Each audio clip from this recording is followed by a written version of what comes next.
E aí, vamos mergulhar hoje na análise do FATN11, o BRC Renda Corporativa. A gente foi destrinchar os dados de setembro que foram publicados agora, em outubro de 2025, para entender direitinho como anda a saúde e a estratégia desse fundo de lajes corporativas de alto padrão. Para a gente ter uma visão completa, nosso roteiro vai ser o seguinte: a gente começa com os principais números, depois investiga como a operação do dia a dia gerou esses resultados. Na sequência, damos uma olhada nos imóveis e nos inquilinos, checamos a saúde financeira e, para fechar, vemos o que o próprio gestor está planejando para o futuro. Começando pelo que mais interessa para muita gente, o rendimento. Em setembro, o fundo distribuiu 80 centavos por cota, exatamente o mesmo valor do mês passado, o que já dá um sinal de estabilidade na geração de receita, né? E um dos motivos principais para essa consistência toda é este número aqui, que é impressionante: 99,03% de ocupação física. Isso quer dizer, na prática, que os imóveis do fundo estão quase que totalmente alugados.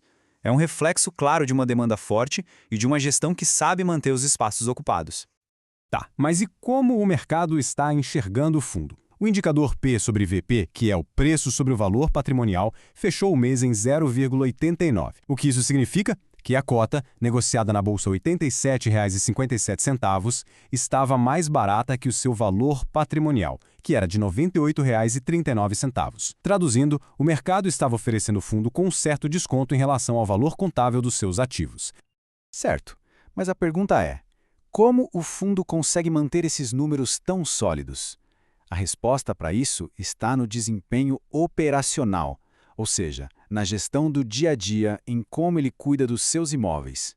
E antes de continuar, só para a gente alinhar dois conceitos bem rapidinho: a vacância física, que a gente já viu que é mínima, é simplesmente o pedaço do imóvel que está vazio, em metros quadrados.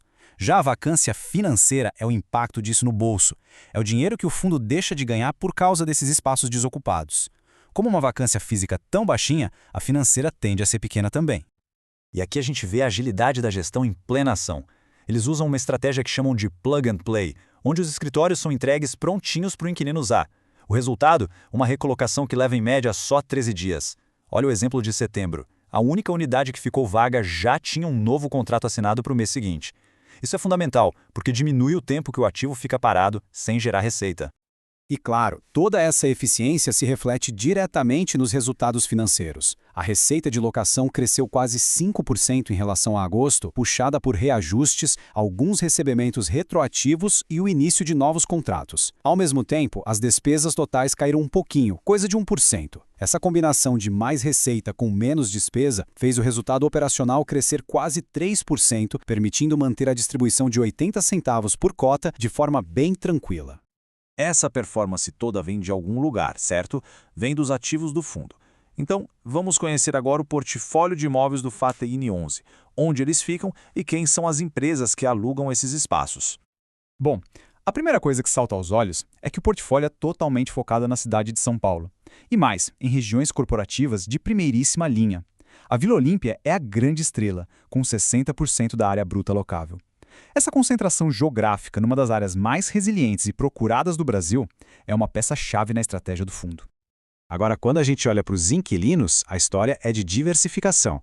Apesar de ter uma presença forte dos setores financeiro e de advocacia, mais de 40% da receita vem de uma variedade de outras áreas.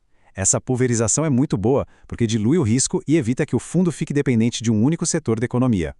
E a receita futura, como está? O cronograma de vencimentos dos contratos parece bem distribuído ao longo do tempo. A maior parte dos contratos vence só lá na frente, com uma concentração maior só depois de 2030.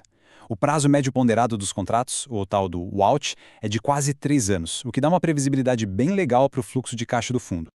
E sobre a correção dos aluguéis, o portfólio aqui está bem equilibrado. Mais ou menos metade, uns 54%, são reajustados pelo IPCA, que é a nossa inflação oficial. Os outros 45% seguem o IGPM. Essa divisão é inteligente porque ajuda a proteger o fundo da volatilidade de um único índice.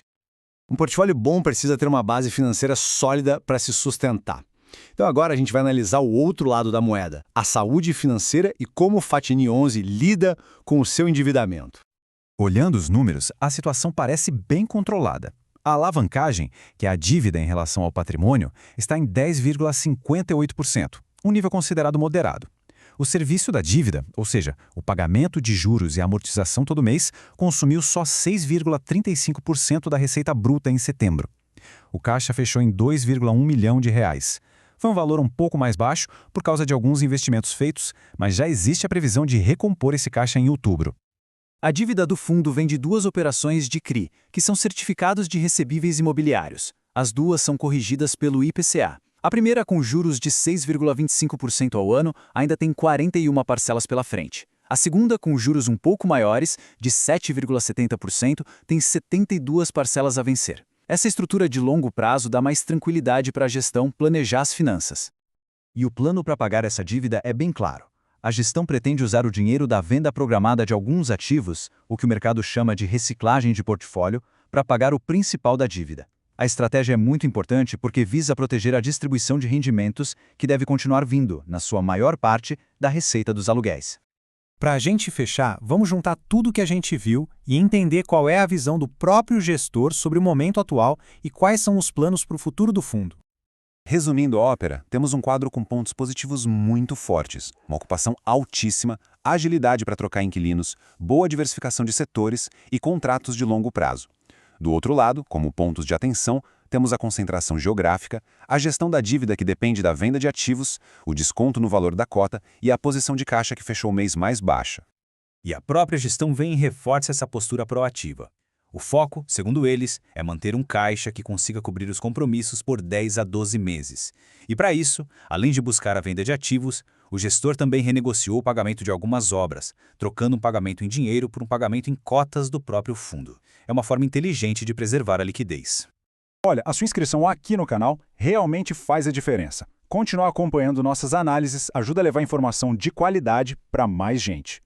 E para a gente encerrar, fica a reflexão. Com essa estratégia tão bem definida de agilidade na operação e gestão ativa do portfólio, como o Fatini 11 está posicionado para navegar as futuras oscilações e oportunidades no mercado super competitivo de escritórios corporativos?